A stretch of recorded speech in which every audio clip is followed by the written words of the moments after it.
Hello and welcome সবাইকে আমাদের channel secret ডায়েরিজে। আমি আপনাদের হোস্ট আরবি। আজকে আমরা আরও একটা কল রেকর্ডিং শুনবো, লাইভ কল একটা রেকর্ডিং শুনবো। ওনাকে আমি লাইনে নিয়েই আছি। তো কোনো দেরি না করে আমরা চট করে গল্পটা শুনবো। তো চলুন শুনে নিই। হ্যালো। হ্যালো। হ্যাঁ, নমস্কার। আমি সিক্রেট ডায়েরিজ থেকে আপনাকে কন্ট্যাক্ট করছি। হ্যাঁ, হ্যাঁ, বলুন। থ্যাংক ইউ সো মাচ আমাদেরকে এত অসাধারণ একটা গল্প লিখে পাঠানোর জন্য। আর আপনার গল্পটা শর্টলিস্টেড হয়েছে বলে many many congratulations. Thank you so much. তো আপনি এখন সেই গল্পটা আমাদেরকে লাইভ কলে শোনাতে পারবেন তো? হ্যাঁ, হ্যাঁ। ঠিক আছে, তাহলে কোনো দেরি না করে আপনি শুরু করুন। হ্যালো। আমার নামটা আমি প্রকাশে অনিচ্ছুক। তো বেসিক্যালি যে ঘটনাটা ঘটেছে সেটা আমার এক মানে দাদার সাথে ঘটেছে, মাস্তুতো দাদা। আচ্ছা। তো আমার দাদা, আমি তার নামটাও প্রকাশ করছি না। তো আমি একটা র‍্যান্ডম নাম দিয়ে দিচ্ছি যে ওর নাম রাজীব, আর ওর স্ত্রীর নাম হচ্ছে নন্দিনী। আচ্ছা। তো যেটা হয়েছিল, এবার রাজীব আর নন্দিনী হলো মানে লাভ ম্যারেজ। এবার ওদের একটা স্বভাব আছে যে ওরা খুব মানে ঘুরতে ভালোবাসে, নানান জায়গায় ঘুরতে যেতে ভালোবাসে, অ্যাডভেঞ্চারাস নেচার। তো আচ্ছা। তো এবারে ওরা আর কি, এবার আমরা সবাই একটা নাম করা ঘাটের নাম শুনেছি। এটা হচ্ছে বেনারসের মণিকর্ণিকা ঘাট। হ্যাঁ, তো হ্যাঁ। ওরা তাই ঠিক করেছিল। এবার একটা মানে একটা বলা যেতে পারে, একটা কথা সবাই আমরা জানি, সেটা হচ্ছে ওইখানে আর কি, মানে ওই ঘাটটা আর কি একটা ফেমাস তো বটে। বেনারসের ঘাট বলে খালি ফেমাস নয়, এছাড়া এটা নাকি বলা হয় যে ওই ঘাটে যেহেতু অন্তিম কর্ম, অনেকেরই অন্তিম ক্রিয়া চলে, তো তাই জন্য ওই ঘাটের একটা নিজস্ব একটা মানে স্টোরি থেকেই থাকে। তো অবশ্যই। তাই তো ওরা তাই ওই জন্য আর কি এক্সাইটেড হয়েছিল, আর ওরা ঠিক করেছিল যে এবারে উম, মণিকর্ণিকা ঘাটে গিয়ে দেখা যাক যে সত্যি ওরকম কোনো মানে ওরকম মানে থ্রিলিং অভিজ্ঞতা হয় কিনা। এরকম নয় যে ঘোস্ট হান্টিং, ঠিক না। ব্যাপারটা ব্যাপারটা হচ্ছে জাস্ট একটা এক্সপিরিয়েন্স, যে এত লোকে লোকে এত কথা বলে যে ওখানে অন্তিম ক্রিয়া চলে, তাই জন্য কিছু মানে নেগেটিভ এনার্জি কিছু ব্যাপার থাকে নাকি, এরকমটা সত্যি কি আছে, এটা দেখার জন্য বেসিক্যালি ওরা ছিল। আচ্ছা, আচ্ছা। তো এবার ওরা গেছে, এবারে গিয়ে ওখানে ঘাটেরই কাছে একটা হোটেলে আর কি ওরা চেক ইন করেছে। তো হুম। এবারে আহ, ওরা অ্যাকচুয়ালি ভায়া কার গেছিল। তো এবার এবার ব্যাপারটা হচ্ছে সারা মানে রাতের বেলাটা অনেকটা মানে নিঝুম টাইপের হয়ে যায়। এবার আমার দাদা আর কি দেখছে, যখনই আর কি সূর্য অস্ত চলে গেছে তারপর থেকে ওদের হোটেলের বাইরে, মানে হোটেল রুমের বাইরে থেকে মানে মানে জানলা দিয়ে অ্যাকচুয়ালি দেখা যাচ্ছে ওই হোটেলের বাইরে কোনো একটা ছেলে দাঁড়িয়ে আছে। সে দাঁড়িয়ে আছে তো দাঁড়িয়ে আছে, মানে ওখান থেকে যাচ্ছে না, কোনো মুভমেন্ট করছে না, ওখানে খালি দাঁড়িয়ে আছে। মানে মনে স্থির হচ্ছে যেন হয়ে এক জায়গায় দাঁড়িয়ে? এক জায়গায় দাঁড়িয়ে আছে, কোনো কথা নেই, বার্তা নেই। অন্য কারোর সাথে কথা বলছে না, বা ঘুরেও বেড়াচ্ছে না, বা স্মোকও করছে না, কিছুই করছে না। এমনি জাস্ট ওখানে দাঁড়িয়ে আছে, হা করে এই জানলার দিকে তাকিয়ে, অ্যাজ ইফ যেন দাদার দিকে তাকিয়ে দাঁড়িয়ে আছে, এরকম ভাবে দাঁড়িয়ে আছে। আচ্ছা। এবারে আমার দাদার একটু একটু অস্বস্তি লেগেছে। তো ওই পর্দা দিয়ে দিয়েছে, ও অত মাথা ঘামায়নি ব্যাপারটা নিয়ে। খানিকক্ষণ বাদে আর কি আহ দাদা আর কি ঠিক করলো যে এই ঘুরতে যখন এসেছি, ঘরেই বা বসে আছি কেন, একটু বাদে বরং একটু বাইরে বেরোই। হুম, ঠিক হুম, আছে। হুম। তো আমার বৌদিকে বলেছিল, নন্দিনীকে বলেছিল, কিন্তু নন্দিনী যেতে চায় না। আচ্ছা। বলছে না না, তুই একা যা, দেখ সারাদিন ঘুরে এসে আমি খুব টায়ার্ড, কারণ সকালবেলাও সাইট সিং করেছে, টায়ার্ড হয়ে গেছে, যেটা হয় আর কি। তো হুম। এছাড়া জার্নির একটা টায়ার্ডনেস তো অটোমেটিক আসেই। তো তাই বলছে সারাদিন ধরে ট্রাভেল করে তারপর সাইট সিং করে আমি খুব টায়ার্ড হয়ে গেছি, তুই একা যা, আমি ঘরে থাকি। তো তাই নন্দিনী ঘরে রয়ে যায়, তো রাজীব আর কি বেরিয়ে যায় ওখান থেকে। আচ্ছা, তো আচ্ছা। বেরিয়ে যখন ঘরের বাইরে গেছে, দেখে কি ওই ছেলেটা ওরকম ভাবে তখন আর কি ওখানে তখনও দাঁড়িয়ে আছে, দাদার দিকে হা করে তাকিয়ে আছে। ঠিক আছে, এবার দাদা আর কি ওকে পাত্তা না দিয়ে পাশ দিয়ে হেঁটে হেঁটে চলে গেল। ঠিক আছে, ছেলেটা তারপর এতক্ষণ ধরে কোনো মুভমেন্ট করছিল না, হুম। তখন আমার দাদা পেছন পেছন হেঁটে হেঁটে যেতে শুরু করেছে। ঠিক আছে, যেটা আর কি আমার মানে দাদার অদ্ভুত লাগলো, এতক্ষণ ধরে ওখানে এক নাগাড়ে দাঁড়িয়ে ছিল। তারপর ভাবলো যে মেবি হয়তো অন্য কারোর জন্য দাঁড়িয়ে আছে বা অন্য কারোর জন্য ওয়েট অপেক্ষা করছে। করছে, হ্যাঁ। এখন আবার হুট করে যে আমার দাদা বেরিয়ে গেল, আমার দাদার পেছন পেছন চলতে শুরু করে। তখন আমার দাদা একটু এক প্রকার মানে মনে হচ্ছে যেন অ্যাজ ইফ ফলো করছে, তখন থেকে হয়তো একটা মানে ওই নজর রাখছে এরকম হুম একটা। হুম হুম। তো তখন আর কি মানে রাজীব অবশেষে আর কি একটু মানে বিরক্ত হয়ে এক প্রকার আর কি অবশ্যই মানে ছেলেটাকে জিজ্ঞেস করে যে ভাই তুমি আমাকে কি কিছু বলতে চাও? মানে হঠাৎ এরকম আমার পেছন পেছন যাচ্ছ, এতক্ষণ আমি রুম থেকেও দেখেছি তুমি দাঁড়িয়েছিলে, আমি ভাবলাম বোধহয় অন্য কারোর জন্য দাঁড়িয়েছো, বাট এখন তো দেখলাম আমি বেরোচ্ছি আমার পেছন পেছন তুমি চলে এলে, তুমি কি আমাকে কিছু বলতে চাইছো? এরকম হুম ভাবে হুম। সোজা জিজ্ঞেস করে। তখন ছেলেটা বলছে যে হ্যাঁ, আসলে আমার আপনার থেকে একটা সাহায্য লাগবে। আর আসলে ব্যাপারটা হচ্ছে, জানেনই তো দিনকাল ভালো না, সবাই সবাইকে সাহায্য করতে চায় না। আপনাকে দেখে মনে হচ্ছে আপনি একটু দয়ালু মানুষ, আপনি হয়তো সাহায্য চাইলে আপনি ফিরিয়ে দেবেন না, আপনি আমার সাহায্যটা করবেন। তাই জন্য আপনার সাথে মানে দেখা করতে চাইছিলাম, তাই আমি আপনার থেকে সাহায্য চাইছি। তো তখন আমার দাদা তখন বলে, সাহায্য? মানে একটু আকাশ থেকে পড়ে একটা হুম হুম। অচেনা ব্যক্তি হঠাৎ করে এসে সাহায্য চাইছে, যেটা হয়। তো তখন আমার দাদা ওকে বলে যে মানে কি সাহায্য? মানে তুমি আমাকে নির্দ্বিধায় বলতে পারো, মানে দেখো আমি তোমায় কোনো গ্যারান্টি দিতে পারছি না যে আমি সাহায্যটা সত্যি করতে পারবো কিনা। যদি আমার দ্বারা সম্ভব হয় তাহলে আমি নিশ্চয়ই করবো, তুমি আমাকে বলে দেখো, যদি আমি পারি আমি নিশ্চয়ই করবো। তখন সেটা বলে যে আহ, হ্যাঁ, না না, আপনি পারবেন, আপনি ঠিক পারবেন। আমি আপনাকে বলে দিচ্ছি, আপনাকে কিছু না, জাস্ট একটা কাজ করতে হবে। সেটা হচ্ছে, বলে ছেলেটা আমার দাদাকে তারপর বললো আপনি একটু আমার সাথে চলুন।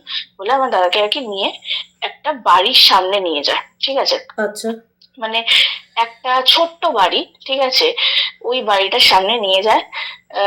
ওই বাড়িটার বাইরে খানিকটা ডিস্টেন্স থেকে দূর থেকে আর কি দেখিয়ে ওই বাড়িটাকে বলছে, বাড়িটা দেখিয়ে আমার দাদাকে বলছে যে ওই যে বাড়িটা দেখতে পাচ্ছ, ছোট বাড়িটা, লাইট জ্বলছে, ওই বাড়িটাতে আমার বাবা থাকে।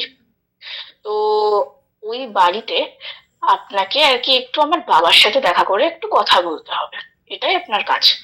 আর এটা করলে আমি খুব উপকৃত হব। তখন দাদা জিজ্ঞেস করছে যে কেন, মানে কি কথা? তখন ছেলেটা বলছে যে এটাই বলবেন যে আমার বাবা আসলে আমার ভাইয়ের সাথে অনেক বড় একটা অন্যায় করেছে। তো সেই সব কথা আমি জানি, যে আমার বাবা তার সন্তানের সাথে কি অন্যায় করেছে সেটা আমি খুব ভালো মতো জানি আসলে।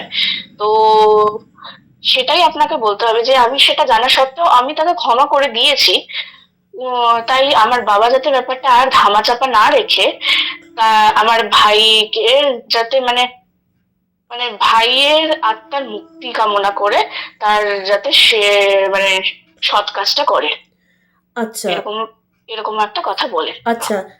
একটা ছোট্ট ইন্টারাপ্ট করছি, আমার একটা প্রশ্ন আছে আপনার কাছে। সেটা হচ্ছে যে আপনার দাদা যখন এটা শুনলেন, ওনার একবারের জন্য মনে হলো না যে এই আমাকে যে এতগুলো কথা বলছে, এটা তো যে আমাকে বলছে সে নিজে গিয়েই তার বাবাকে বলতে পারে, হ্যাঁ সে তো হ্যাঁ, তার ওটা বাবা বলছি, হয়। হ্যাঁ। ওটা আসছি। ও ও আচ্ছা এই কথাটা শোনার পরে তারপরে এই কথাটাই, যে এই প্রশ্নটা আপনি করেছেন ওটাই আর কি আমার দাদা আর কি তারপরে বললো। তো আচ্ছা। সেটা তুমি আমাকে কেন বলছো? দেখো সেটা তো হয়তো তোমাদের পারিবারিক একটা নিজস্ব মানে প্রাইভেট কথা। তো তুমি সেরকম আমি একটা থার্ড পার্সন, আমাকে কেন তুমি এরকম ভাবে বলছো? তুমি তো সেই কথা তুমি নিজের বাবাকে নিজেই বলতে পারো। তো এরকম এই কথাটা বলে। হুম। তখন সে বলে যে না, আসলে আমার বাবা যেটা করেছে অনেক বড় অন্যায় করেছে। আর এই অন্যায়টা করার পর আমিও আর তার মুখ দর্শন এরকম ভাবে করতে চাইছি না আসলে। তাই জন্য আপনি যদি ওনাকে একটু কথাটা বলেন, আমি খুব উপকৃত হব। আপনি জাস্ট ওনাকে বলবেন যে আমার ভাইয়ের আহ মানে আমার ভাই তো আর বেঁচে নেই, তো আমার ভাইয়ের যাতে আত্মা শান্তি চায়, তার জন্য যাতে ও মানে অন্তিম ক্রিয়াটা করে দেয়।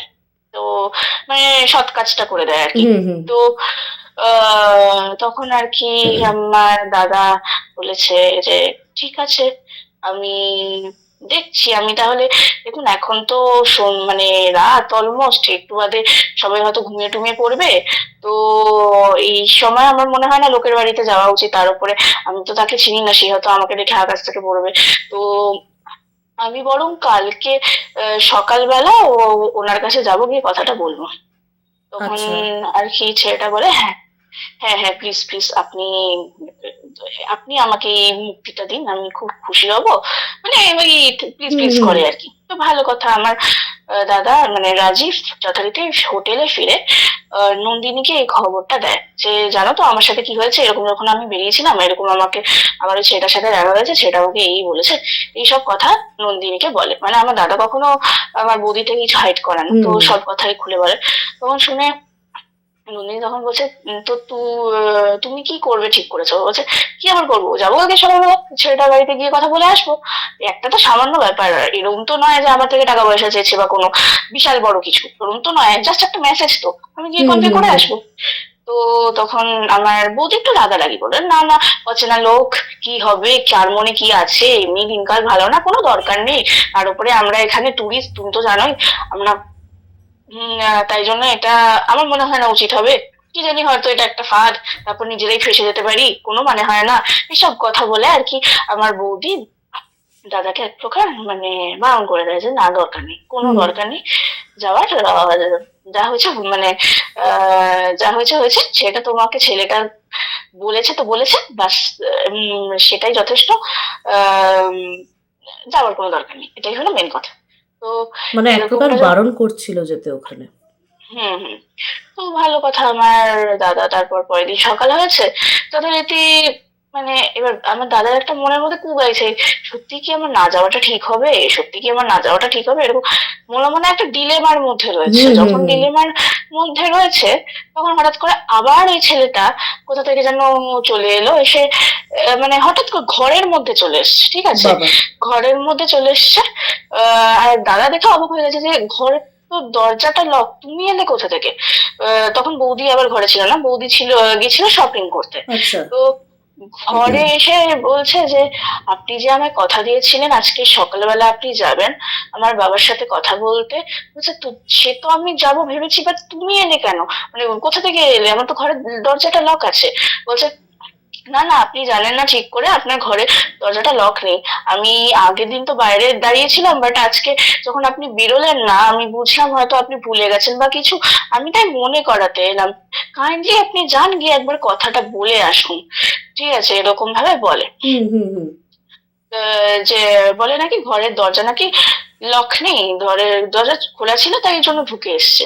ভালো কথা, এটা বলে ছেলেটা নাকি চলে যায়। ছেলে যখন চলে যায়, তখন আমার দাদা চেক করে, সত্যি ওই ফ্রন্ট ডোরটা হাঁ করে খোলা। ঠিক আছে, এবারে বৌদি কিন্তু দিয়ে গেছিল, এবার কি করে হাঁ করে খুলে গেছে জানে না। তারপর ভাবলাম মেবি হয়তো হাউসকিপিং এর লোক এসেছিল, দাদা হয়তো ওভারলুক করে গেছিল, তখন হয়তো অন্য কোনো কারোর সাথে ফোন কলে ব্যস্ত ছিল, বা হয়তো হুম হুম হুম। কিছু হবে। তো হাউসকিপিং এর লোক এসে বোধহয় খুলে রেখে চলে গেছে, এজন্য অত মাথা ঘামায় না। তো আমার দাদাকে যখন আবার ওই ছেলেটা এরকম ভাবে এসে বলে, তখন আমার দাদার মানে নাট বসে থেকে আলটিমেটলি যায়। আচ্ছা। এবারে ওই লোকটার বাড়িতে, মানে ওই ছেলেটার বাড়িতে যায়।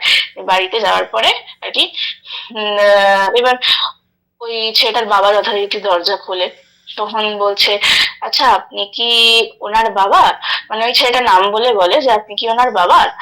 ওই তখন আর কি বলছে যে যেই এরকম মানে ছেলে রেফারেন্স দিয়ে এসছে হঠাৎ করে, না লোকটা কেমন যেন একটা থতমত খেয়ে গেছে। তার আগে অব্দি মানে পাত্তা দিচ্ছিল না, ঘরে ঢুকতে দিচ্ছিল না, এরকম একটা ব্যাপার হারকাত করছিল। ঠিক আছে, একটা ফিসি হারকাত, ঠিক আছে। এবার যেই ছেলের নাম করেছে অমনি সঙ্গে সঙ্গে আর কি থতমত খেয়ে গেছে। সঙ্গে সঙ্গে আমার দাদাকে বললো, আপনি ভেতরে এসো, ভেতরে এসে কথা বলবেন, বলে ভেতরে ঢুকিয়ে নিয়ে দরজাটা দিয়ে দিয়েছে। তারপর বলছে, এবার বলো তুমি কি বলতে চাও আমার ছেলের নামে।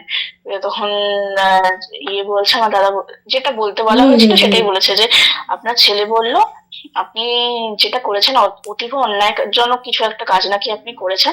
বাট সে আর কি বললো যে তার জন্য আপনাকে ক্ষমা করে দিয়েছে, তো আপনি তাই তার অন্তিম কাজটা করে দিন, এরকম বলে।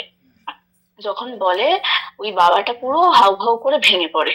ঠিক আছে, হাউহাউ করে কান্নাকাটি শুরু করে দেয়। এবারে আমার দাদা বুঝতে পারে না কি হলো, কেন কাঁদতে লেগে গেল, বুঝতে পারে না। হুম হুম তারপর জিজ্ঞেস করে যে, আঙ্কেল আপনি কাঁদছেন কেন? মানে দেখতে গেলে সে আর কি একজন বয়স্ক লোক আসলে। হুম হুম হুম ঠিক আছে, তা আঙ্কেল আপনি মনে হয় কাঁদছেন কেন? তখন তারপরে কাঁদতে কাঁদতে লোকটা বলছে যে, আমি আমার ছেলেকে, আমি কখনো ভাবতে পারিনি যে এই ছেলেকে আমি এই হাতে মানে করে বড় করেছি, সেই ছেলেকে আমি নিজের হাতে মেরেছি। আমি আমার ছেলেকে হত্যা করেছি। এর থেকে বড় পাপ আর হয় নাকি? তারপরে আমার সাহস ছিল না, সৎসাহস ছিল না যে আমি কারোর কাছে গিয়ে সেটা সারেন্ডার করব, কারণ পুলিশ যদি জানতে পারে আমাকে ধরে নিয়ে যাবে। সেই ভয়তে আমি সেই ছেলের শরীর যাতে কেউ মানে খুঁজে না পায়, তাই জন্য আমি এক জায়গাতে মানে মাটি খুঁড়ে চাপা দিয়ে দিয়েছি, যাতে কেউ জানতে না পারে, বলে আরো কাঁদতে লেগে গেছে। মানে তখন উনি আর কি, ওনার নিজের ছেলেকে খুন করেছেন? হ্যাঁ হ্যাঁ। আর আর এই আচ্ছা, মানে হয়তো এই ছোট ছেলেকে খুন করেছে, খুন এই বড় করেছে, ছেলে আর কি সেটাই বলেছে আর কি খুন আমার করেছে, দাদাকে। হ্যাঁ যে হ্যাঁ। কিছু সে ক্লিয়ারলি বলছিল না, বলছিল একটা বড় অন্যায় করেছে, হুম সেটা হুম আমি হুম। খবরটা জানি কি করেছে। আমি তাই জন্য আমার বাবার আর মুখ দর্শন করতে চাই না, তো আপনি জাস্ট বলুন যে আপনার আমার মানে ভাইয়ের অন্তিম কর্মটা যাতে ঠিক মতো করে। ঠিক আছে, ওই জন্যই বলছে। তো তখন আর কি আমার দাদা বুঝতে পারে যে কেন কথাটা বলেছে, এখন বুঝতে পারছে। তারপরে হাউ হাউ করে কেঁদে যাচ্ছে, বলছে আমি তারপরে এখন এতদিন ধরে গিল্টে ভুগছিলাম, আর অবশেষে আজকে যখন তুমি এই কথাটা বললে, আমি আর কোনো রকম কোনো মানে মানে ঝামেলার কথা ভাববো না। আমার দিনকাল গিয়ে এককালে এমনি এসে ঠেকেছে। আমি দরকার পড়লে আমি নিজে গিয়ে নিজেকে সারেন্ডার করে দেবো পুলিশের কাছে। আর তুমি যখন এই কথাটা বলেছো, আমি ডেফিনেটলি আমি আমার ছেলের অন্তিম ক্রিয়াটা করে করে নেব। তারপরে যা করার করবো। আচ্ছা আচ্ছা। তারপর তখন আর কি বলে যে, হ্যাঁ আপনার ছেলে আমাকে বললো যে আপনাকে ক্ষমা করতে সে পারবে না, কিন্তু আপনাকে সে মানে তখন ক্ষমা করেনি, বাট এখন ক্ষমা করে দিয়েছে, তো আপনি দয়া করে এই কাজটা করে দিন। তো তারপরে যথারীতি হুম। ওই লোকটা যায় ওই জায়গাতে। ইভেন আমার দাদাকে সাথে করে নিয়ে যায়, আচ্ছা কারণ লোকটার আসলে কেউ নেই। ইভেন বউ আচ্ছা। ছিল, বউ আছে, বউ পর্যন্ত জানতো না যে তার সন্তানকে সে হাতে নিজের হাতে মানে বাবা তার ছেলেকে মেরেছে, যে ওয়াইফ জানবে না কিছু। ওয়াইফকে হয়তো মানে কোনো একটা ব্যাপারে কথা কাটাকাটি হয়েছিল, মেয়ে হবে হয়তো। তারপর বলছে রাগারাগি করে ছেলে বাড়ি ছেড়ে চলে গেছে, তাকে যে বাবা নিজের হাতে মেরে দিয়েছে সেটা জানে না স্ত্রী। ও আচ্ছা আচ্ছা, মানে উনি ওনার স্ত্রীকে বুঝিয়েছেন যে ওনার সাথে ওনার ছেলের কোনো ব্যাপারে হয়তো মতভেদ হয়েছে, তাই জন্য ছেলে রাগারাগি করে বাড়ি ছেড়ে বেরিয়ে গেছে, কিন্তু আসলে আসল ঘটনাটা একটু অন্য রকমের। হ্যাঁ হ্যাঁ। আচ্ছা। তো তারপরে আর কি ওই জায়গাটাতে যাওয়া হলো, ওই আমার দাদাও সাথে করে গেল। তো যেখানে আর কি ওই ছেলেকে পুঁতে দিয়েছিল হুম সেই হুম হুম। জায়গাটায় গেল। ওখান থেকে দেহটাকে আবার বার করলো। এবার বাই দেন দেহটা ডিকম্পোস্ট হয়ে গেছে, মানে কিছুই ছিল স্বাভাবিক, না, হ্যাঁ। খালি একটা কঙ্কাল মতো পড়েছিল। ওই কঙ্কালসার, হ্যাঁ। হুম, ওই নিয়েই আর কি তার আর কি মানে সেটাকেই আর কি ক্রেমেশন করা হলো হুম আর হুম। কি, মানে তারপরে দাহ করে অন্তিম কাজ সব আর কি হলো। ফুল টাইমটা আমার দাদা আর কি সাথে ছিল।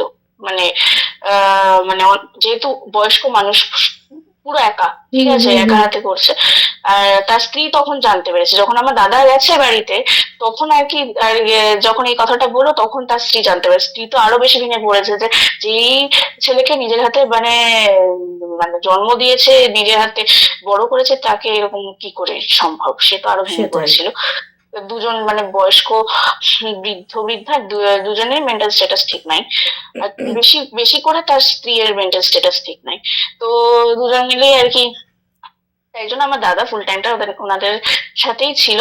তারপর হয়ে যাওয়ার পর, সব অন্তিম কাজ হয়ে যাওয়ার পর, তারপরে গিয়ে আর কি হঠাৎ করে মানে ওই মানে গ্রিফ থেকে, ওই খারাপ লাগা থেকে আর কি আহ ওই মানে বাবাটা মানে ওই বয়স্ক হুম হুম। লোকটা আর কি হয়তো আমার দাদাকে কনফেস করে বলে, কিরকম বাবা বলো, আমি আমি আমার সন্তানকে নিজের হাতে মেরে দিলাম, তাও আমার একমাত্র সন্তানকে আমি নিজের হাতে খুন করলাম। ঠিক আছে, এবার যখন একমাত্র কথাটা বলে, তখন আমার দাদা কাছ থেকে বলেছে, বলছে একমাত্র? না, আপনার তো দুটো ছেলে তো। আপনার তো সেটাই। বড়, এটা তো ছোট ছেলে, আর হ্যাঁ, হ্যাঁ, আপনার তো হ্যাঁ। একটা বড় ছেলে আছে। তখন বলছে, না না, এটাই আমার একমাত্র সন্তান, আমার দুটো ছেলে নয়, আমার একটাই ছেলে। এটা বলে সে বলে, দাঁড়াও আমি তোমায় ছবি দেখাই, বলে ছবিটা দেখায়। ছবিটা যখন দেখায়, দেখে এই ছেলেটাকেই আমার দাদা দেখেছিল, যে আর কি আমার দাদাকে এক প্রকার প্রভোগ করে পাঠিয়েছিল, যে যাও গিয়ে আমার বাবার সাথে কথা বলো, সেই ছেলেটা এই ছেলেটাই। হায় ভগবান! মানে এটাই সেই ছেলেটা যাকে এতদিন ধরে আপনার দাদা দেখছিল, যার সাথে এত ইন্টারঅ্যাকশন হয়েছে সবকিছু, যে এই সেই ছেলে যাকে তার নিজের বাবা খুন করে ফেলে রেখে দিয়েছে অন্য কোথাও। মানে বডি হ্যাঁ, অন্য মানে কোথাও। মানে সে তার বাবা! মানে মানে তার আত্মা তার জন্য ভিক্ষা চাইছে, তার এই যাতে এই মুক্তি আমরা পায়, হ্যাঁ। আমরা কি জানি, অন্তিম কর্ম না হলে ঠিক মতো একটা মানে আত্মা অশরীরই হয়ে যায়, সে আর ফেরত শরীর পায় না, সে না, আর হ্যাঁ। রিবার্থ করতে পারে না। মানে এটাই আমরা মানে জানি। সেখানে এখানে যেন মনে হচ্ছে যেন সে আর কি নিজের ওই রিবার্থটা করতে পারছে না, ফেরত শরীর পাচ্ছে, সেই জন্য কষ্ট পাচ্ছে, তাই জন্য সে এক প্রকার তার অন্তিম কর্মটা ঠিক মতো যাতে হয়, তাই জন্য সেটা ভিক্ষা চাইলো, অ্যাজ ইফ। তারপরে বড় ব্যাপার হচ্ছে যে আত্মা তো পরলোক গমন করতেই পারে না যদি অন্তিম সংস্কার না হয়। দাহ কার্য যদি না সম্পন্ন হয়, পরলোক তো যেতেও পারবে না, যে তারপরে শরীর পাবে বা তারপরের বাকি যে প্রসেসগুলো আছে, কোনোটাই তো হবে না যদি দাহ কার্য না করা হয়। সেটাই সেটাই। এক প্রকার সে কারণেই আপনার দাদার কাছে এসেছিল সাহায্য চাইতে, যাতে অন্তত দাহ কার্যটা তার সম্পন্ন হোক ভালোভাবে। হ্যাঁ হ্যাঁ। বাপরে! তো এই হলো ঘটনা। হুম। থ্যাংক ইউ সো মাচ, আপনি এত অসাধারণ একটা গল্প আমাদেরকে বললেন। আমি চাইবো আপনি এরকম আরও গল্প নিয়ে আসুন আমাদের চ্যানেলে।